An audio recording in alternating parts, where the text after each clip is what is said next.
Masechet Psachim Daf Bet Bessimana Tava.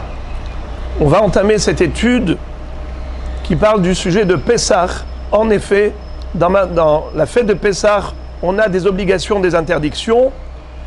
La Gemara commence par l'interdiction du Chametz. On n'a pas le droit d'en manger, d'en profiter, d'en posséder. Mais comme nous ne savons pas où est-ce qu'il se trouve le Chametz, pour être sûr qu'on n'en possède pas, comme dit Rashi, chez Lo Yahavor al Balira et Balimatse, la Torah nous a dit que le Chametz ne doit pas être vu, ne doit pas se trouver dans nos maisons, dans notre propriété. Alors que faut-il faire? Il faut l'éliminer. Mais pour être sûr qu'on a éliminé tout le Chametz, il faut le rechercher, Bachorim ou Basdakim, dans tous les coins et recoins de la maison. C'est la raison pour laquelle, d'après Rashi, Or le Arba Asar Botkin et Achametz le Oraner, la veille du 14 Nissan, c'est-à-dire le 13 au soir, on doit rechercher le Chametz à la lueur de la bougie. Tosfot pose une question et ils disent ce n'est pas possible que ce soit cela la raison de la Bédikat Chametz, car pour ne pas posséder le Chametz, il est suffisant de l'annuler, de l'abandonner. Alors, pourquoi la Mishnah nous impose l'abdikat Chametz? C'est pour une autre raison, dit Tosfot. C'est uniquement par crainte d'en manger pendant Pessah par oubli. Car même s'il avait fait le bitul Chametz, qu'il avait annulé verbalement et dans son cœur en disant je l'abandonne, je l'annule, mais étant donné que l'être humain, il est ce qu'il est, il peut oublier. Et pendant Chol HaMoed Pessah, il ouvre son placard, il voit un paquet de gaufrettes, il a un creux à l'estomac, il risque d'en manger. C'est la raison pour laquelle Chachamim ont dit qu'il faut faire l'abdikat Chametz, et ça ne suffit pas de faire l'annulation, bitul Chametz, car s'il se trouve physiquement présent à la maison, alors on pourrait facilement glisser dans la faute et en manger par oubli. Shema yavo leochlo. La Mishnah continue et nous dit Kol makom shen machnisin bo chametz en tzarich bdika. Les Chachamim, certes, ils nous ont imposé cette recherche du Chametz, mais uniquement dans des endroits et des lieux où le Chametz est susceptible de se trouver, car il a circulé là-bas pendant toute l'année. Mais un endroit où on n'a aucune raison de faire entrer du Chametz là-bas, alors la veille de Pessah, on n'a pas besoin de le rechercher dans ce lieu, car c'est improbable qu'il y ait du Chametz. Imaginons par exemple un bureau où il n'y avait que des affaires administratives et jamais on avait une raison de faire entrer du Chametz là-bas, eh bien on n'a pas besoin de faire l'abdikat Chametz dans ce lieu. Alors la Mishnah pose une question. Ubame amrou sheteshurot bamartef. Et je préfère la version du Rif qui dit Velama amrou sheteshurot bamartef.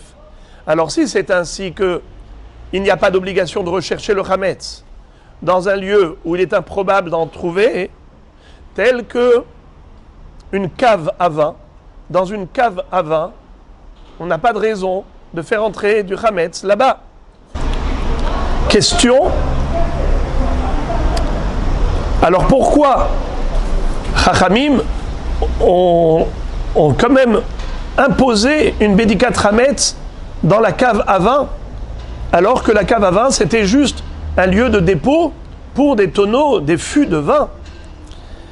Réponse. Makom shemachnisim bo chametz. On parle des rangées de tonneaux de vin où il est susceptible de trouver là-bas du chametz. Comment c'est possible? D'abord, c'est où c'est rangé et comment est-ce possible? Alors, je vais d'abord donner l'explication et ensuite donner les précisions de la marloquette entre Beth Shammai et Beth Hillel à ce propos. À l'époque, les gens buvaient beaucoup de vin pendant le repas. Ils n'avaient pas toutes les boissons de jus de fruits qu'on a aujourd'hui qui concurrencent le vin. La principale boisson, et même qui était considérée importante jusqu'à nos jours, c'est le vin. Alors, étant donné que pendant le repas, on avait des bouteilles et des cruches de vin à table, si jamais il y avait eu une panne pendant le repas, on s'aperçoit qu'on n'a pas été suffisamment prévoyant, on n'avait pas préparé la quantité nécessaire et suffisante pour tout le repas, vu le nombre d'invités ou de consommateurs. Alors le shamash, le serveur, en plein milieu du repas, il va aller chercher du vin de la cave. Or, comme lui-même, il était en plein milieu de son repas, il avait son sandwich dans la main, ce shamash descend dans la cave à vin. Maintenant, qu'est-ce qu'il fait? Il cherche des tonneaux où il y a du vin. Il ouvre un tonneau, c'est vide. Le deuxième, c'est vide. Alors il cherche là où il y en a. Mais lui, en attendant, il a posé son sandwich sur un tonneau. Quand arrive veille de Pessah, on se dit, le shamash, lui, pendant le repas, il est descendu dans la cave. Et il a posé peut-être son sandwich. Sur quel tonneau? Je ne sais pas. Alors maintenant, je fais marcher ma logique. Quelles sont les rangées de tonneaux, de fûts de vin, qui sont susceptibles d'avoir ce sandwich quelque part? Alors qu'est-ce qu'on dit? Il y a une logique. Machloket Bet Shammai Bet Hillel. Bet Shammai ombrim shte shurot al pene kol hamartef. U Bet Hillel ombrim shte shurot achitzonot shehen ha'elyonot. Bet Shammai disent 2 rangées sur toute la face de la cave, c'est comme ça que je traduis, sur toute la surface de la cave. Bet Shammai omrim shte shurot al pene kol hamartef, sur toute la surface de la cave. Et Bet Hillel disent juste les 2 rangées extérieures qui sont les supérieures. Shte shurot achitzonot shen ha'elyonot. J'ai traduit littéralement. Dans la Gemara, on verra une marloquette, une discussion entre les Amoraïm pour savoir que veulent dire Bet Shammai et Bet Hillel ici. Je vais donner une explication pour que vous ayez au moins une idée claire. Selon Bet Shammai, shte shurot al pene kol hamartef. Alors imaginez-vous par exemple, si on avait pris 10 tonneaux et qu'on a placé 10 tonneaux dans une pièce, dans une cave, au fond de la cave, contre le mur, 10 tonneaux. Au-dessus de ces 10 tonneaux, on a placé encore 10 fûts. Et encore 10 fûts. Comme ça, 10 étages. Ça fait combien? 10 fois 10, 100. Et après ça, j'ai continué encore. J'ai fait la même chose. Une deuxième fois, une troisième fois, 10 fois. Ça me fait combien maintenant? Combien j'ai de fûts de vin dans cette cave? 1000. 10 fois 100 égale 1000. Alors maintenant, je rentre dans la cave. Qu'est-ce que j'ai devant moi? Eh bien, d'abord, j'ai la façade. J'ai devant moi 100 tonneaux de vin. C'est la première couche. Toutes ces rangées de vin. Et j'ai au-dessus, c'est-à-dire ce qui touche le plafond presque, ce qui est proche du plafond, si je regarde de haut, qu'est-ce que je vois? Je vois aussi 100 tonneaux, 10 fois 10. Donc j'ai 100 tonneaux en vertical, dans la façade, et j'ai 100 tonneaux en horizontal, sur la surface. D'après Bet Shammai, en effet, c'est là où il faut rechercher le chametz. Sur Alpene Kol HaMartef, sur toute la surface du martef, et dans cette forme de gamme yevanite, c'est-à-dire dans la verticale, façade verticale, et surface horizontale. Alpene Kol HaMartef. Car partout, il pourrait y avoir une éventualité de présence du chametz. Selon Bet Hillel, pas du tout. Juste 2 rangées. Shte shurot, c'est pas toute la façade. Shte shurot, c'est juste 2 rangées. Lesquelles? Celles qui sont à l'extérieur et en haut. Hachitzonot shehem ha'elyonot. La dernière rangée en haut et l'avant-dernière. C'est tout. 20 tonneaux. Sur les 1000, 20 tonneaux. Pour Bet Shammai, sur les 1000 combien? 200. 100 de la surface et 90 derrière, 190. Donc le risque étant que le shamash est arrivé avec son escabeau et il a placé entre les fûts, il monte dessus. Alors où est-ce qu'il va éventuellement trouver son vin? Soit dans l'un des tonneaux qui se trouve dans la façade extérieure de la cave, soit au contraire sur la surface supérieure.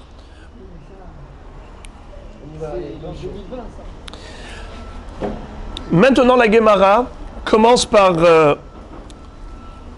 analyser le premier mot de la Mishnah. Or le arba'a asar botkin et achametz le or aner.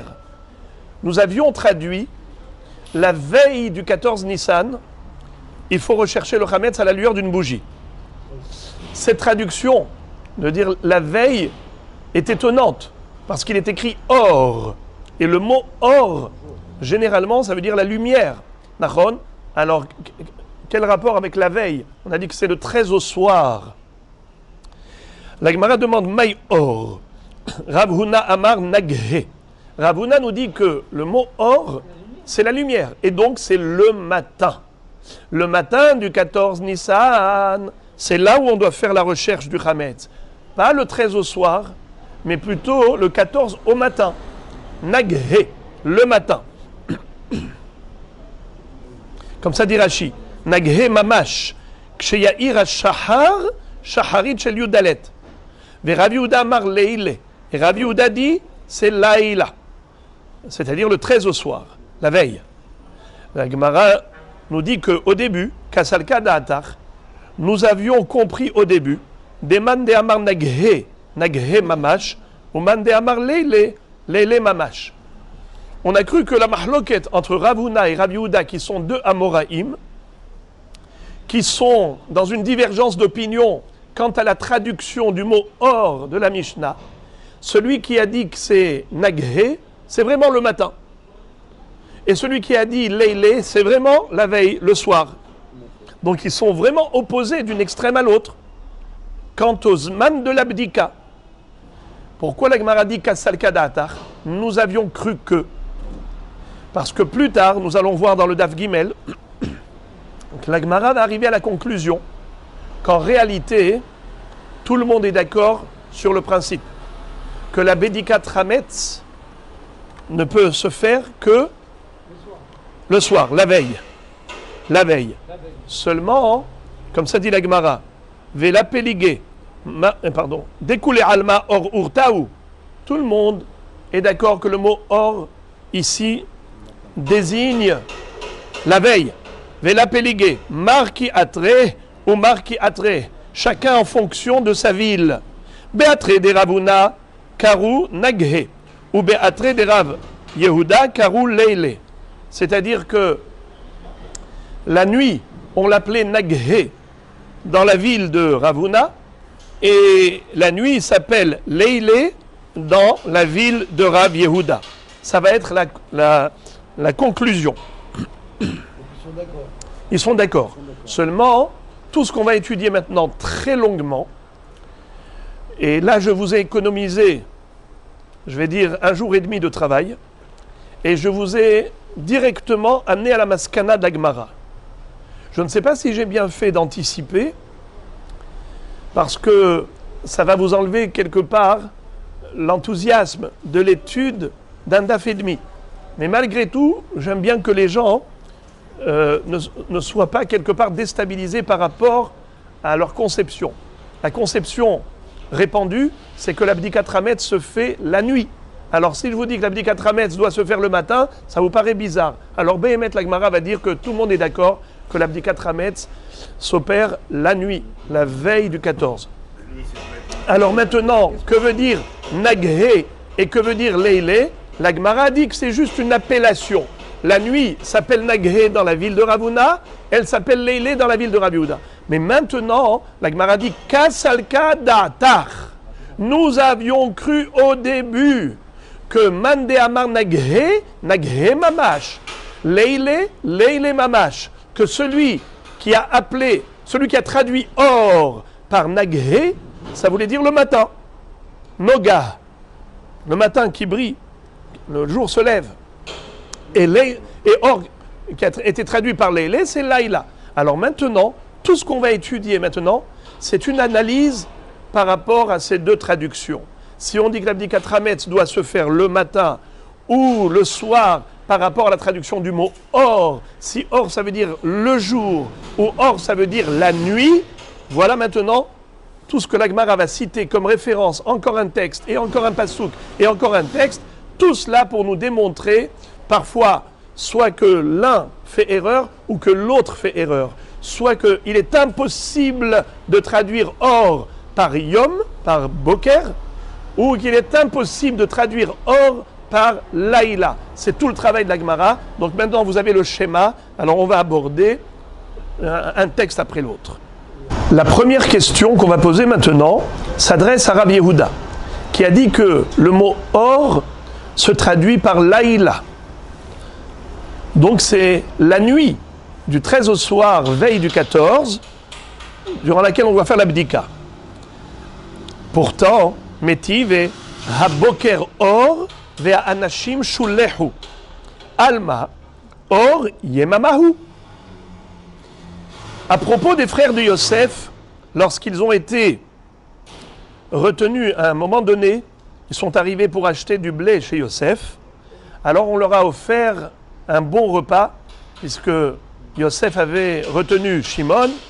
Ensuite, ils sont arrivés avec Binyamin, ils ont pris un bon repas, et à la fin, quand il a mis la coupole dans le sac de Binyamin, il les a renvoyés, accompagnés, Haboker or vea anashim shulehu. Le matin s'est levé, et les hommes ont été envoyés, accompagnés. Il s'agit des Shvatim. Alma, donc, or, yemamahu. Tu vois que haboker or, le synonyme du matin, c'est or. Donc le or, ça veut dire le matin, le jour. Alors, comment tu peux dire que c'est laïla? Question sur Rav Yehuda. Réponse. Miktiv haor boker. Est-ce qu'il est écrit haor boker? Si, il y avait écrit dans le pasouk haor boker. Alors tu me dis que boker est synonyme de or. Mais là, c'est l'inverse qui est écrit. Ha boker or. Et alors, keman de amar tsafra nahar. C'est comme les gens s'expriment en disant tsafra, le matin, nahar, éclair. Le jour brille. C'est-à-dire que quand le jour se lève, alors on dit ah, le jour nous éclaire. Tsafra nahar, le matin maintenant, nous éclaire la journée. Et quel est l'intérêt de la Torah de nous rédiger une phrase selon l'expression des gens en disant Haboker or vea anashim shulechu? Tu aurais pu dire Haboker anashim shulechu. Pourquoi tu avais besoin de nous dire Haboker or? Plusieurs fois c'est écrit Boker et on ne nous dit pas Boker or, on nous dit Haboker. On aurait pu écrire Haboker vea anashim shulechu.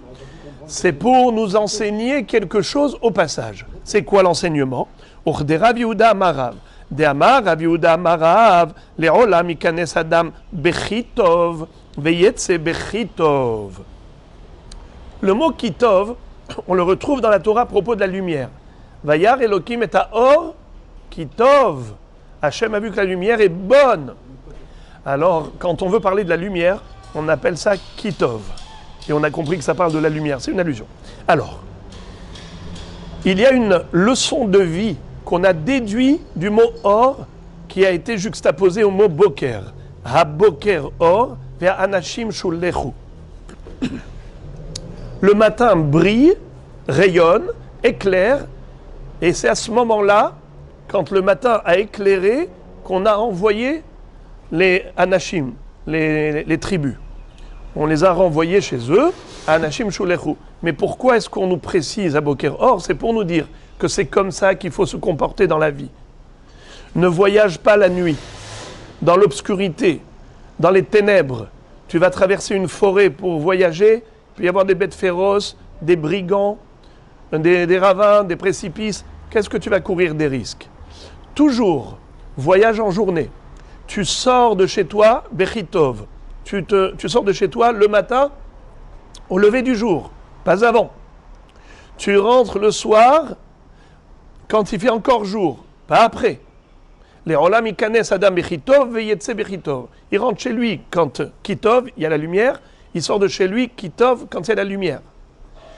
Et ça, cette règle, ce principe, cette leçon de vie, la Torah te l'enseigne comme bon conseil en te disant Haboker Or. Et donc Haboker Or, ici, Or n'est pas un synonyme de Boker, mais plutôt l'action d'éclairer. C'est comme si c'était écrit Haboker Re'ir. Le matin a éclairé. Donc ici, le mot Or n'est pas Shem Davar, n'est pas un nom propre de la matinée. Ce n'est pas un synonyme du mot matin. Comme disait Rav Huna, Naghe. Non. Rav Yehuda te dit c'est Laïla. Alors pourquoi est-ce qu'on nous a écrit à Boker Or? Tu vois que Or c'est synonyme de Boker. Il te dit non. Ce n'est pas en tant que nom propre que ça a été écrit, c'est en tant que verbe. Haboker He'ir. Et pourquoi on avait besoin de nous dire Haboker He'ir? Anashim Shulechu, pour t'enseigner la règle de vie. Encore une kushia, toujours sur Rabbi Yehuda. Metiv et uke or boker izrach shamesh. Alma or yemamahu. Il y a un passouk qui figure dans Shmuel. Or boker izrach shamesh. Tu vois ici encore que or boker, le or et boker, ce sont deux synonymes. Et là, ce n'est pas écrit boker or, c'est écrit or boker. Donc tu vois que le synonyme de or, c'est boker. Comment tu peux dire laïla? Réponse, miktiv or boker. S'il était écrit or boker, tu as raison. Mais là, c'est écrit uke or boker. Ve'achi ka'amar. Uke or boker ba'olam hazeh, ke'en zrichat shemesh la tzadikim le'atid lavo. Qu'est-ce que ça veut dire? Là encore, c'est pour nous dire que le mot or n'est pas un shem davar, un nom propre qui veut dire le matin, qui est or boker. Non, boker c'est pas or.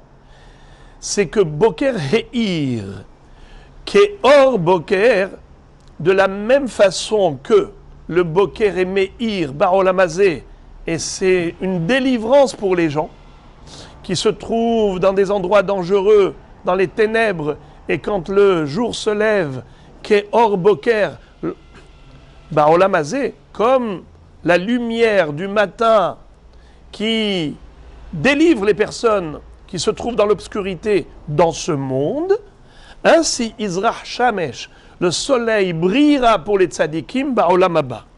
Comme ça dit Rashi. Ou keor boker, ktiv enze shem davar, et la kemeir shel boker Izrach shemesh. כשמתחיל הבוקר להאיר בעולם הזה, והוא חושך ואפל, בעלות השחר נוגה כזריחת השמש של עכשיו, תהיה אותה שעה לצדיקים לעתיד לבוא, לפי שיהיה אור החמה גדול מאוד, ואפילו עלות השחר שלה יאיר כנץ החמה של עכשיו. Et Rashi nous dit même que le soleil lui-même sera beaucoup plus fort et plus intense au profit des tzadikim, comme c'est écrit Shemesh Tzedaka Umarpe Biknafea. Les tzadikim vont pouvoir profiter du Shemesh que même à l'heure où aujourd'hui, à peine c'est Mathil le Ha'ir, le Henetz Achama, c'est encore très peu de lumière, mais le soleil, le Hatidavo, sera tellement intense que déjà dans son début de rayonnement, il brillera très fortement. Encore une question. Toujours sur Rabbi Yehuda qui a dit que Or c'est Laïla. On va lui démontrer que Or c'est Yom. Vaikra Elokim la Or Yom. Tu vois bien que le jour, la lumière s'appelle jour. On ne peut pas plus clair. Akadosh Baruch Hu lui-même, il a qualifié le Or de Yom. Donc il a raison, Rav Huna, que Or c'est Nagré. Comment tu peux dire que c'est Leile, couché sur Rabbi Yehuda? Alma, donc, Or, Yemamahu, c'est le jour. Hachika Amar, voilà comment il va te répondre. La Meir Uba, Kerao Yom. Je peux te dire que le mot or ici n'est pas synonyme de boker, de yom. C'est l'action, c'est le verbe éclairé. C'est ce phénomène d'éclairage que Akadosh Baruch Hu a appelé yom. Misha'a shematchil leha'ir, ve'hay or lav shem davar. Comme ça dit Rashi. Ce n'est pas un nom propre de la lumière, car le nom propre de lumière n'est pas synonyme de boker, mais simplement le verbe leha'ir. Et le mot or ici, c'est sous forme de verbe, d'action, d'éclairer. C'est le phénomène d'éclairage que Akadosh Baruch Hu a qualifié de yom. La meir ou ba kerao yom. La Gemara dit et la me'ata ve la hosher kara laila la mahshich uba kara laila ve hakay malan be'ad set kochavim yemamahu et la hachika amar karriera hamana linhora upakde a mitzvata de imama ve karriera hamana la hashocha upakde a mitzvata de lelia. La Gemara dit c'est juste impossible de considérer que Akadosh Baruch Hu a donné le nom de Yom à cette traversée de l'obscurité à la lumière. C'est l'action de rayonner, mais Iruba, il a qualifié de Yom. Alors si c'est comme ça, Vela Hosher Karalaila, c'est donc parallèle, c'est similaire. La Mahshichuba Karalaila, donc c'est le coucher du soleil. Le coucher du soleil comme le lever du jour se font progressivement. On ne bascule pas des ténèbres de la nuit à la lumière de la journée. On ne bascule pas de la lueur de la journée aux ténèbres de la nuit. Non, il y a une progression. Cette progression, ça s'appelle Meir Uba ou Mahshir Uba.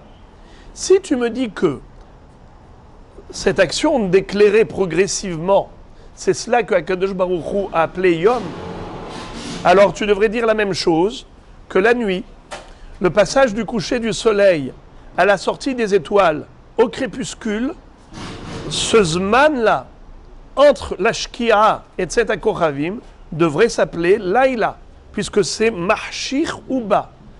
La Gemara dit c'est juste impossible, puisque nous le savons que la nuit, c'est une appellation qui est donnée au Zman après Tzeta Kochavim, après la sortie des étoiles. Alors tu ne peux pas dire que Vela Hosher Kara Laila, c'est depuis le coucher du soleil où il décline et qu'il laisse la place à l'obscurité que ce moment s'appelle Hosher, s'appelle Laila. Pourquoi? Parce que nous avons un passou qui nous dit plutôt un enseignement qui nous dit que jusqu'à Tzeta Kochavim, ça ne s'appelle pas Laïla. Vehakay malan de'ad Tzeta Kochavim yemama hu. Alors c'est pas possible de nous dire que c'est le phénomène de la progression, de la transition de la lumière, de l'obscurité à la lumière, ou la transition de la lumière à l'obscurité. C'est cette transition-là qui s'appelle Yom ou Laïla. C'est pas possible. Alors que va répondre Rabbi Yehuda, puisqu'on a maintenant démontré que il n'est pas possible de dire que Akadosh Baruch Hu a qualifié de Yom Hameiruba, parce que si tu vas me dire que c'est cette transition qui s'appelle Yom, alors tu devrais également appliquer la même règle au Hosher, mais la Hosher Kara Laïla. C'est la progression, la transition progressive du jour vers la nuit, le crépuscule, tu devrais qualifier ça de Laïla. Or c'est faux. On le sait très bien, Kaimalan, nous avons comme règle que qu'est-ce qu'on qualifie de Laïla? C'est Tzeta Kochavim, et pas depuis le coucher du soleil. Alors, Rav Yehuda te donne une autre réponse. Et la hachika amar, karriera hamana linhora, ou fakde a mitzvata de imama. Karriera hamana la hashocha, ou fakde a mitzvata de lelia. C'est-à-dire, le verbe vaikra, on a cru que ça voulait dire nommer. Dieu a nommé la lumière jour, et il a nommé l'obscurité nuit. Vaikra la or yom, ve la hosher kara laila. Alors, Rav Yehuda te dit que non. Ce n'est pas ça la traduction. La traduction, elle est la suivante. Vaikra, il a appelé, pas il a nommé. Comme vous appelez l'ascenseur, vous l'appelez. C'est-à-dire quand vous appelez quelqu'un, vous dites viens. Hachem a appelé l'obscurité. Il dit viens fonctionner la nuit. Il a appelé la lumière, viens fonctionner en journée. C'est pas qu'il a nommé la lumière Yom. Il a nommé l'obscurité nuit. C'est qu'il les a appelés. Vaikra, comme ça dit la Gemara. Fakde, comme ça dit Rashi très joliment, troisième des grandes lignes de Rashi. Hay Vaikra, Lav Keri Hachem. Ce n'est pas une nomination des Tema Shekara et Shema Oriom. Et la Kara la Bri Ahameira, Shebara Mehod Maate Levusho, ou Pagdea Mitzvata de Imama, Tziva ou les Shamesh Bayom, et la Hosher Tziva les Shamesh Balayla. Kara, Kemelech, Shekore le Avdo, Sheyavo le Fanav. Fabuleux. Donc maintenant, Rabbi Yehuda a répondu aux trois questions qu'on lui a adressées. Maintenant, on va s'adresser à Rav Huna. Et c'est à lui maintenant qu'on va adresser nos objections. Lui, il a dit que Or, c'est Yom. On va lui démontrer que c'est plutôt Laïla. En araméen, Urta, c'est la nuit. Urta. Métiv, et on va citer un pasouk pour objecter. Hallelu kol korve or. David Amelech a écrit dans Teilim que toutes les étoiles doivent louer Hachem, lui chanter des louanges. Et comment il a dit? Hallelu kol korve or. Les kochavim du or. Qu'est-ce que c'est or? La Gemara comprend que or, ça veut dire la nuit. Puisque quand est-ce que nous avons des étoiles? Quand est-ce qu'on les voit? On ne les voit que la nuit. Donc, Hallelu kol korve or, comme s'il était écrit kol korve halayla. Alma, donc, or, urtahu, donc le mot or, ça veut dire nuit. Alors, la Gemara dit, non, Rav Huna peut te répondre, Arika Amar, Hallelu kol kochavim hammeirim. Korve or, il ne faut pas traduire par les kochavim de la nuit, il faut traduire par les kochavim qui éclairent. Et la me'ata, si c'est cela, la traduction, kochavim hammeirim, hu de ba'u shabuche, she'ena meirim, lo ba'u shabuche. Alors dans ce cas-là, seules les étoiles qui éclairent sont les étoiles qui doivent chanter de louanges à Dieu, et celles qui n'éclairent pas sont dispensées. Ce n'est pas possible. Non, il y en a qui ne sont pas visibles, ça veut dire qu'elles ne sont pas éclairantes pour nous. Oui, à notre vue à nous. Eh ben, quand on dit Meirim, c'est par rapport à ce que nous voyons nous. Alors la Gemara dit Vehaktiv Hallelu kol tseva'av. Il n'est pas possible qu'il y ait une partie des Kochavim qui ne chantent pas des louanges à Dieu. Et la Hakamash Ma'alan. Voici le Pirouche. Des Kochavim, Name Orhu. Le Pirouche. En fait, Rabbi Yehuda te dit, Or, c'est Laïla. Et que veut dire Kochavim Hameirim, Hallelu kol korve or? Bémet, tous les Kochavim doivent chanter à Dieu des louanges. Puisque c'est écrit Hallelu kol tseva'av. Chantez-lui des louanges, sa gloire, toutes les armées, même les armées célestes, les constellations, les astres. Alors pourquoi on a précisé Korvé Or? C'est pour t'enseigner que même la luminosité des étoiles s'appelle lumière. Quel est l'intérêt? L'intérêt, c'est par rapport à quelqu'un qui a fait un éder, qui ne veut pas profiter de la lumière, de toute lumière existante, alors il doit se bander les yeux. Il n'a pas le droit de profiter du soleil, de profiter d'une lumière quelconque. La lune, pas le droit. Mais est-ce qu'il a le droit de profiter au moins de la lumière des étoiles? Il se trouve au milieu de la nuit, il n'y a rien, il n'y a même pas de lune, il n'y a rien du tout, il voit que des étoiles. Est-ce que ça s'appelle profiter de la lumière, oui ou non? Réponse oui, puisque dans Teilim c'est écrit Hallelu kol korve or. Et puisque lui s'est interdit le or, même les kochavim qui donnent de la lumière, ça s'appelle lumière. Et la hakamash ma'alan, des or des kochavim, nami orhu, les maï nafkamina, quel est l'intérêt? Qu'est-ce qui en découle? La noder mina or, pour quelqu'un qui a fait un éder ne pas profiter de la lumière. Ditnan hanoder mina or asur beoran shel kochavim. Celui qui a fait un éder ne pas profiter et jouir de la lumière n'a pas le droit de profiter non plus de la lumière des étoiles.